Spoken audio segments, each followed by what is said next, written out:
Donc Shabbat Tov à tous. Je vais vous parler d'un épisode qui est passé dans les parachiotes il y a 2 semaines, si je ne me trompe pas, dans Béchalach.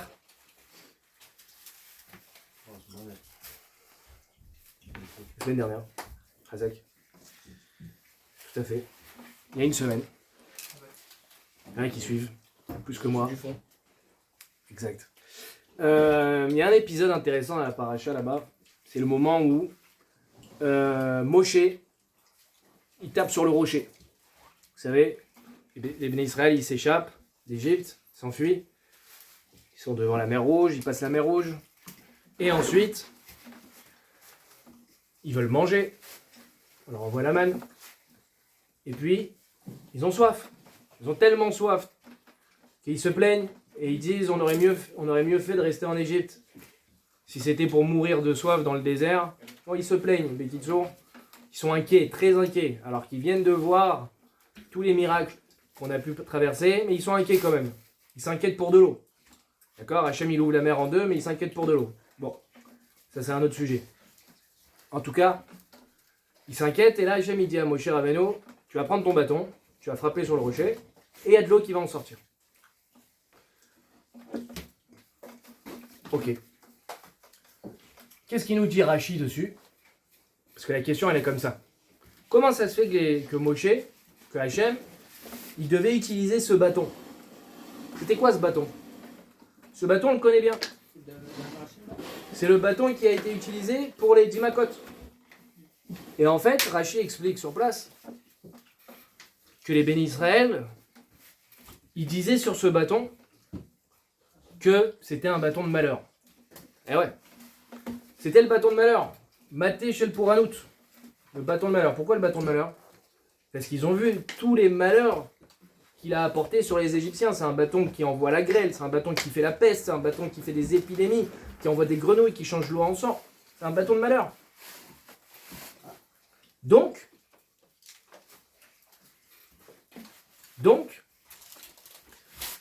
on a voulu leur montrer quoi?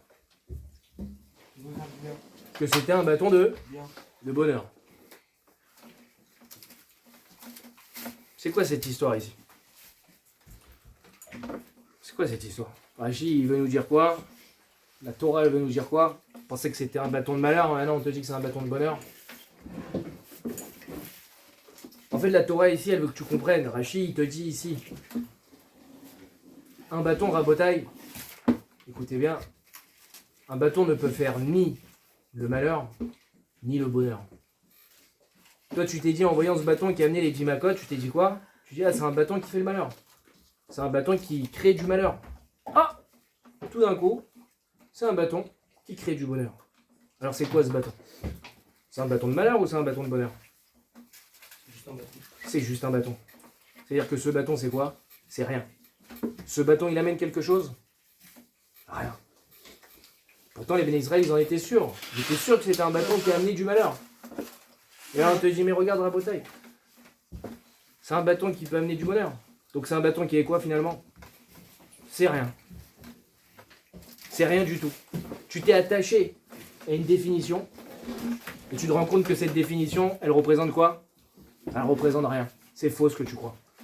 Tu étais sûr de quelque chose, finalement tu te rends compte, il n'y a pas de sens à tout ça. Mais ça veut dire quoi qu'il n'y a pas de sens à tout ça? Rashi continue. Rashi continue à expliquer. Et il dit qu'en fait ce bâton, il était spécial. Au bout de ce bâton, il y avait une pierre précieuse qu'on appelait comment? Sanprinon. Sanprinon. Et que ce bijou-là, cette pierre précieuse, elle était capable de quoi? De casser de la roche. Le bâton était plus fort que la roche. Et là, hein, on va tous se demander, mais c'est quoi cette matière? Combien ça coûte cette matière? Est-ce que je peux l'acheter? Ouais. Mais t'as rien compris. On s'en fiche. Parce que finalement, ce bâton, il a servi à quoi? À faire sortir de l'eau, ouais.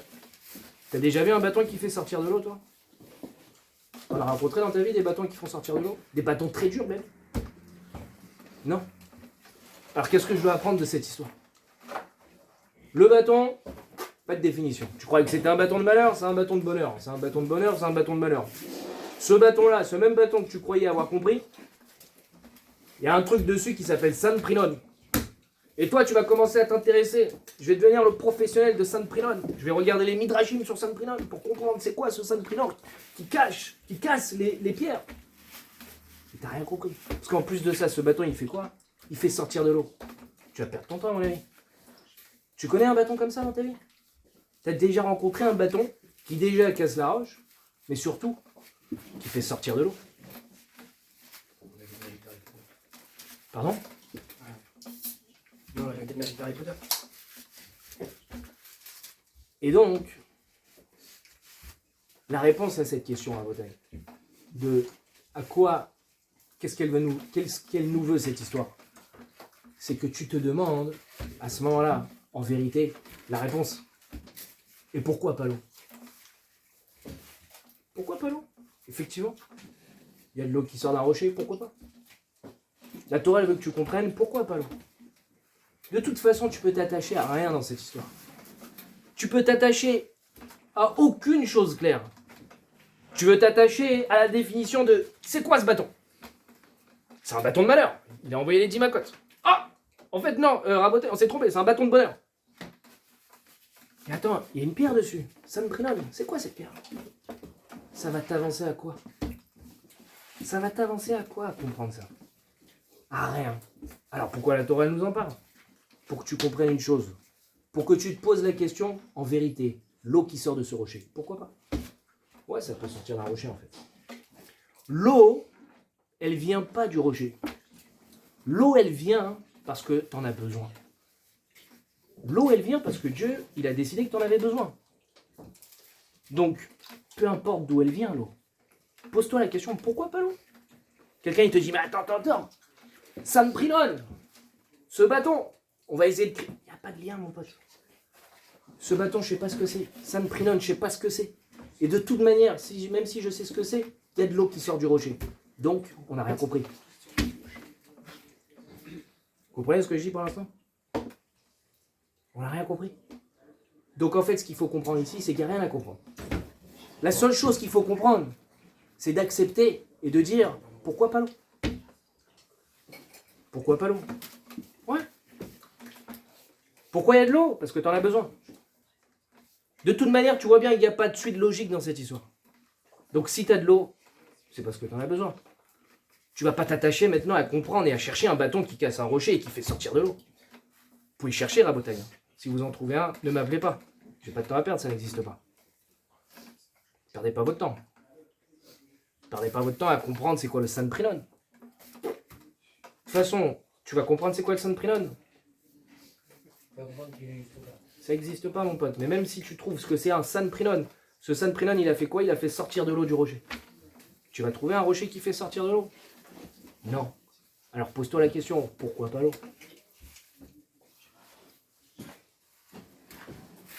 Pourtant, nous, comprenez bien que cette histoire, en vérité, c'est un machal.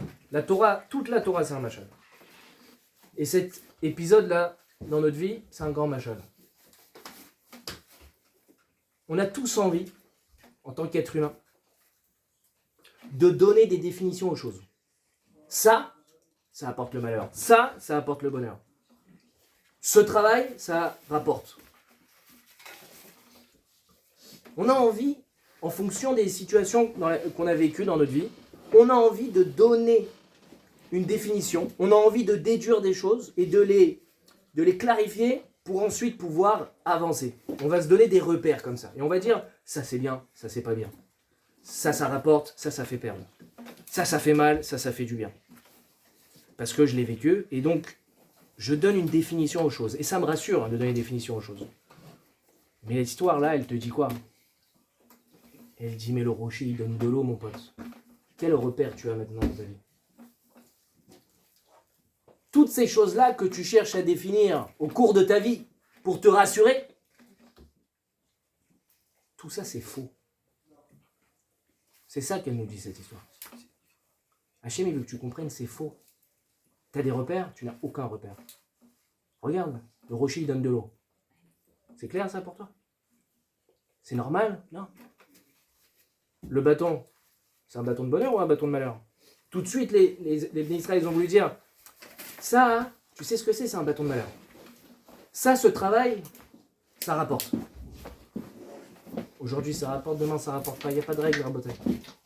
De toute manière, ce qui en sortira, c'est de l'eau. C'est logique? Non. Alors pourquoi on ne dit pas que c'était les Israël qui ont dit à Moshe tape sur le bateau? Qui tape sur le rocher? Ça, c'est une autre histoire. C'est une autre histoire. Il aurait dû parler, il aurait dû frapper. La première fois, c'est écrit clairement dans le Passouk, Veikaou. Aketake. Oui, mais c'est les Israël qui ont demandé de frapper, non? Non. Hachem, il a dit, va sur ce rocher, tu vas frapper. Après, c'est à cause des Israël qui l'a tapé, non? Non. Mais de toute manière, ce dont tu parles, qu'il aurait dû parler, c'est ça dont tu parles. Il aurait dû parler plutôt que frapper. Ça change rien. C'est pas les Bnei Israël, c'est pas les Bnei Israël. Tu vois les Psukim, mais là j'ai pas la référence. Pour les Psukim, c'est pas les Bnei Israël. C'est qui alors? C'est Hachem. Hachem, il a dit à Moshe, tape sur le bateau. La deuxième fois, il avait parlé, il a frappé. Ah là, ouais. C'est parce qu'il a commencé à frapper. Je parle pas de cet épisode-là.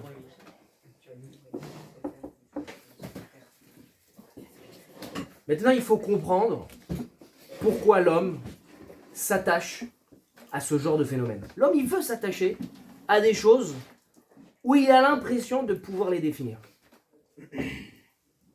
Encore une fois, on passe notre temps à chercher à définir les choses. On passe notre temps à se dire, c'est bien, c'est pas bien, ça fonctionne pas. T'as investi dedans, ça marche, j'y vais. Haboum. C'est un bâton de malheur, c'est un bâton de bonheur, il n'y a pas de règle, il n'y a rien qui est défini. Mais nous, il faut comprendre pourquoi on s'attache à ça. Pourquoi on cherche à tout prix à s'attacher à des définitions, à des règles que nous pensons imposer à la réalité, avec des grands guillemets. T'as compris quelque chose dans cette histoire, toi? Non, on cherche juste à comprendre, c'est pour ça qu'on essaie de s'attacher. Alors maintenant, il faut voir, elle est où l'erreur, exactement. T'as raison, on veut comprendre, on veut naviguer, on veut manipuler la matérialité. L'histoire, elle vient te dire, mais mon pote, tu crois manipuler quoi que ce soit? Finalement, qu'est-ce qui est sorti de cette histoire? De l'eau, l'eau du rocher. Tu manipules quoi que ce soit? Tu contrôles quoi que ce soit? Rien. Il n'y a rien de clair. Mais je veux que tu comprennes qu'il n'y a rien de clair. Je veux que tu comprennes et que tu arrives à un niveau où tu te dis, pourquoi pas l'eau? En fait. Il y a un passouk dans Michelet qui dit, il manque beaucoup de monde là. Il y a un passouk dans Michelet qui dit, Ve'et Yesharim Sodo. Qu'est-ce que ça veut dire, Ve'et Yesharim Sodo? Et pour le Yachar, et pour les droits, pour les gens droits, Sodo, il est là-bas le secret. Le secret, il est chez les gens droits. Qu'est-ce que ça veut dire? Déjà, le Gaon de Vilna, il définit c'est quoi Yesharim. C'est quoi les gens droits? Les gens droits, dit le Gra, le Gaon de Vilna, Baale Chochma ou Baale Tarbulot, chez Hachem, Ohavan Meod. Un Yachar, un homme droit, c'est quelqu'un qui a de la sagesse, Baale Chochma. Baale Tarbulot, c'est quoi Tarbulot? C'est quelqu'un qui est malin, qui a l'esprit aiguisé. Quelqu'un de malin.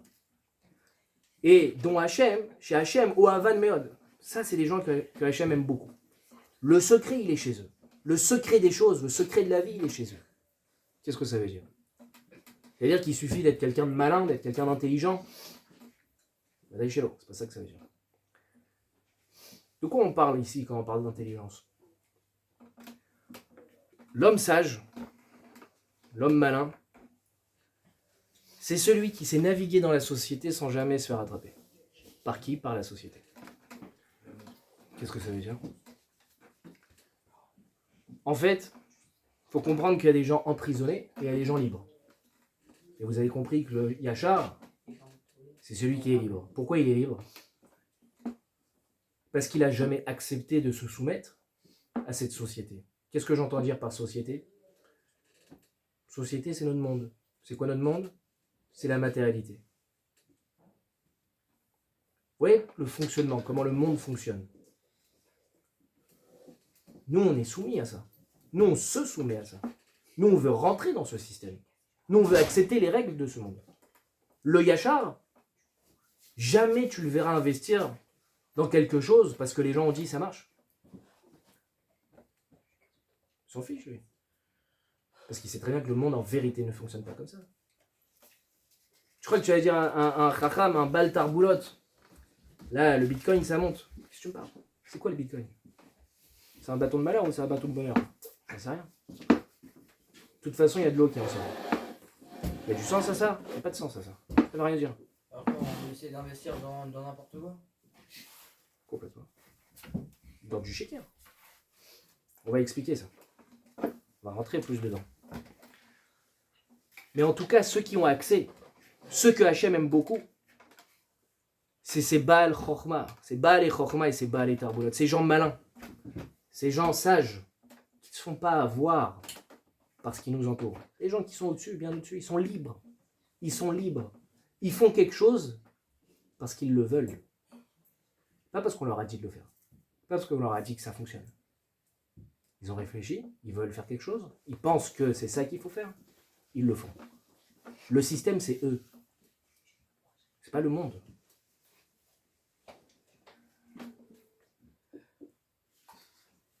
Le Yachar, il se demande toujours, qu'est-ce que je veux? Qu'est-ce que je dois?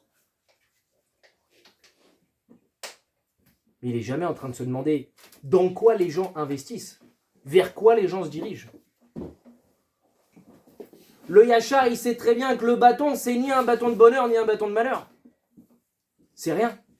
T'as cru que c'était un bâton de malheur? Regarde, c'est un bâton de bonheur. C'est quoi alors? Je sais pas. Et puis encore une fois, de toute manière, ce bâton, il en sort quoi?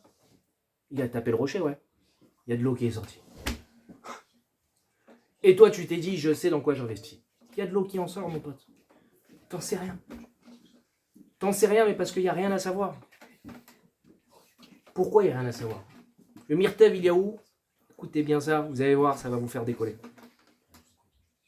Le Myrtev, il y a où? Il parle de Shalosh Estérim. Hachem, il dit, Ani,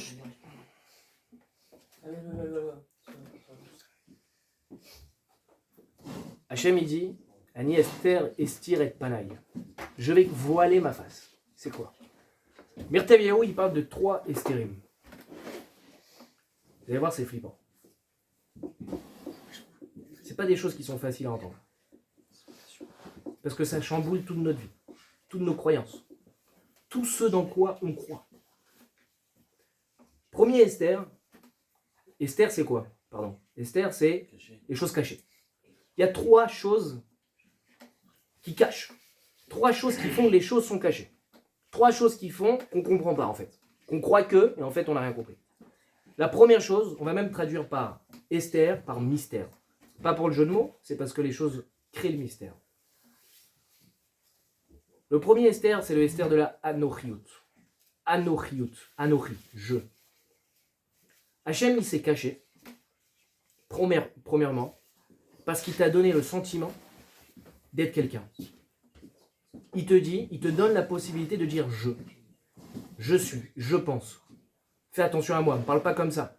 Qui je suis moi? Tu te prends pour quelqu'un. Quand je dis tu te prends pour quelqu'un, je ne parle pas d'orgueil. Tu te prends pour une entité. Vous savez, on dit Shema Israël, Hashem Elokeinu, Hashem Echad. Ouais. Le mot Echad. Le mot Echad, il n'est pas là pour faire joli. On sait bien qu'il y a un Dieu. Le mot Echad, il est bien plus violent que ça. Le mot Echad, il veut dire que tout ce que tu vois, tout ce que tu perçois, tout l'univers, tout ça, là, je vous vois, vous tous, moi, tous, on est Hachem. Ça veut dire, Hachem, c'est une entité. Le monde est un. On est tous une émanation d'Akadosh Baruch Hu. C'est la Neshama. On est tous la représentation de la volonté divine. Même ce qui ne vit pas. Tout. Tout ce que tu vois. Tu parles par exemple des minéraux. Ouais, tout. Les pierres, les fleurs, tout, les montagnes, tout. On représente une volonté de Dieu. Et pour laisser la place à un petit peu de matérialité, Hachem, il a dû un peu se rétrécir, Kaviachol. Parce qu'avant, il remplissait tout. Enfin, il n'y avait rien, c'était lui le tout. Et il a une volonté de créer l'homme. En vérité, l'homme, c'est une émanation d'Hachem. On est Tselem Elohim. On est une représentation en rikiki d'Hachem.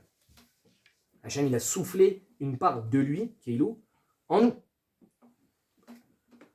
Mais Hachem, il te donne le sentiment d'être quelque chose d'à part entière. Qu'il y a le divin et il y a toi. Pourquoi il a fait ça? Pour te donner la possibilité d'exister. Si tu avais conscience qu'en vérité, tu représentais aucune réalité, tu ne pourrais pas fonctionner. Tu ne pourrais pas avancer. Et Hachem, il veut que tu fasses des choses. C'est un peu difficile à comprendre ce que je dis. On va arriver au deuxième Esther, peut-être ça va clarifier un peu. Mais déjà, ce premier Esther, ce premier mystère de la vie, de croire qu'on est quelqu'un, nous permet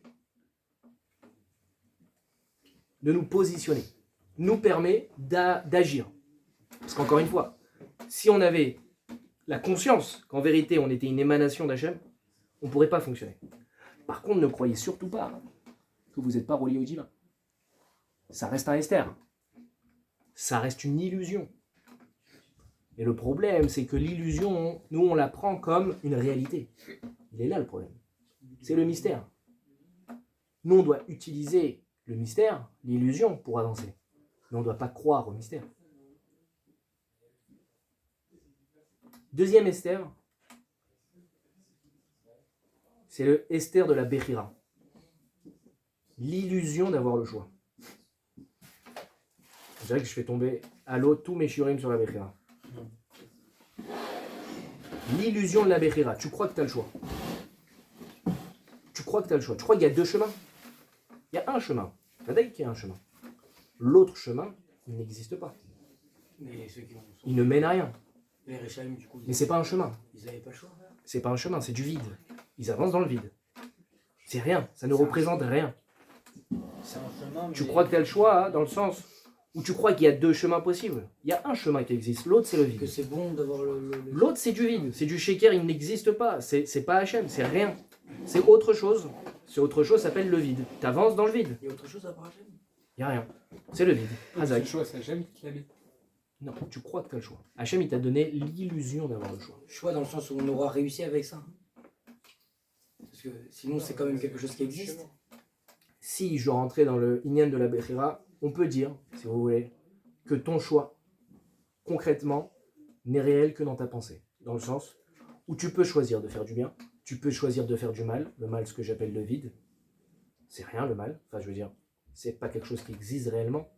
C'est pas un choix de faire du mal. C'est choisir le vide, Razak. L'absence du bien, si tu veux. Mais on est d'accord qu'au final, dans l'action, c'est Hachem qui aura le dernier mot. Tu peux décider de mettre de la tzedaka, peut-être qu'il n'y aura pas de tzedaka. Dans ta tête, tu as choisi de faire de la tzedaka. Il faut que tu cherches à faire de la tzedaka, sinon c'est une blague de dire dans ma tête, je choisis de mettre des tefilines. Et tu ne les mets pas, ça ne veut rien dire. Mais imaginons que tes tefilines, elles brûlent. Tu ne peux plus mettre les tefilines. Donc qui a le dernier mot? C'est Hachem. S'il veut brûler tes tefilines au moment où tu veux les mettre, c'est Hachem qui a le choix, qui a le dernier mot à ce niveau-là. Donc, ton choix est réel au bout du compte que dans ta tête. Et toi, tu dois tout faire pour faire le bien, dans l'action. Et même l'action, en vérité, elle est entre les mains de Dieu. C'est quoi le but de brûler les tefilines? Aucun but. Ce que je veux montrer par là, c'est que finalement, dans la réalité des choses, c'est pas toi qui gères. T'as aucune emprise. Bien sûr. Tu n'as aucune emprise. La seule chose qui t'a donné Hachem pour devenir quelqu'un et te construire, c'est les choix que tu fais. Au final, si ton choix ne se réalise pas, parce qu'il y a un facteur extérieur que tu ne peux pas gérer, c'est pas ton problème. Toi, tu dois chercher à mettre tes tefilines. Encore une fois, je répète, comprenez pas mal. Je suis pas en train de dire, dans ma tête, j'ai décidé de mettre les tefilines, je reste sur mon canapé, ça marche pas. Il faut que, quand je dis dans la pensée, c'est-à-dire qu'au bout du compte, encore une fois, dans l'action, Hachem, s'il veut, il peut t'en empêcher. Toi, tu dois chercher à le faire, mais Dieu, il peut t'en empêcher. Mais cette illusion d'avoir la Bechira, elle est essentielle pour grandir. Si tu n'as pas le sentiment que tu as le choix entre deux chemins, tu ne peux pas grandir. Pourquoi? Parce que pour grandir, il faut relever le défi. Faut apprendre. Donc pour avoir un défi, il faut avoir le sentiment qu'il y a un choix. Mais ne croyez surtout pas que le monde, c'est les hommes qui le drivent. Je ne suis pas en train de vous disculper de votre responsabilité. Je suis en train de vous dire que La responsabilité que vous avez, c'est Akadosh Baruch Hu qui l'a placé pour te donner le sentiment d'avoir le choix, pour que tu puisses grandir. Parce que Dieu, ce qu'il veut, c'est que tu grandisses. Donc, il crée des illusions, il crée du mystère pour que tu puisses grandir. Il cache des choses pour que tu puisses grandir. Parce que tant qu'un homme n'a rien réalisé, n'a rien résisté, n'a pas résisté face à quelque chose, il reste un petit mioche. Pour devenir un homme, il faut résister face aux choses. Et pour résister face aux choses, il faut avoir du choix. Donc tu as l'illusion de choisir pour pouvoir grandir. Mais on grandit dans notre tête, on grandit pas sur ce qu'on fait. T'as des Le but de grandi. grandir, c'est de grandir dans ce qu'on a la volonté. Donc, Alors tu sais le problème dans la discussion qu'on pourrait avoir là tout de suite, c'est qu'on va discuter d'un truc qui est censé, ça c'est le Rambam qui le dit, qui est censé ne pas être à notre portée. Donc on peut discuter 1 heure là-dessus. Il y a plusieurs chitotes. Le Rambam il dit tu peux te poser 1000 heures la question sur la Bechira, tu n'auras pas la réponse parce que finalement Dieu, on a dit qu'il sait tout. Donc il sait si tu vas fauter ou pas, donc tu as le choix ou pas. non, T'as pas le choix. T'as pas le choix dans les actes, mais t'as le choix dans ce que tu veux faire. Mais même dans la pensée, il sait. Non, Quand je dis que Dieu il sait tout, tu crois qu'il sait pas ce que tu Il penses. sait ce que tu vas faire, mais il te laisse la possibilité de choisir. Mais dans tu ta crois. tête Donc ça veut dire ce il que sait je pas veux ce que tu essayer. penses. Il sait pas ce que tu penses. Il Bah, alors il sait tout. Donc tu crois que tu vas choisir le bien, il le sait déjà. il y a plusieurs. Il Non, mais si, y a plusieurs. C'est le Rambam. Ah, il sait pas. Il Chot Chouva il y a Perek 5. plusieurs futurs peut-être. Ah, mais là, il sait pas. Ah donc Dieu il est là, il y a 4 milliards de futurs et moi Ouais, j'agis en Et fonction. je laisse le choix de faire. Non, ce qui nous intéresse, ce qui doit nous intéresser, c'est ce qui est écrit dans la Torah. C'est important cette question. J'ai fait un long shiur il y a des années dessus. Hachem, il a écrit un truc dans la Torah. Il a écrit Venatati lecha achaim ve'amavet. Uba charta bachaim. Voici, je t'ai donné la vie et la mort. Donc le choix entre la vie et la mort. Et tu devras choisir la vie. Donc la Torah nous dit tu as le choix. D'autre part, je suis conscient que Dieu, il est à Kol Yachol, il est le Olam Kulo, Ribono Shel Olam, donc il est partout, donc il sait tout. Donc je suis face à une ambivalence, à un paradoxe. D'un côté, tu me dis dans la Torah que j'ai le choix, c'est un pasouk. D'un autre côté, tu me dis que Dieu, il sait tout. Ah, comment je fais? Il te dit ne t'intéresse pas aux choses qui sont au-dessus de toi. Dieu, il est en fonction du temps, il est en fonction de l'espace. Non, t'arrives à comprendre ça? Je peux te répéter pendant des heures que le temps n'existe pas.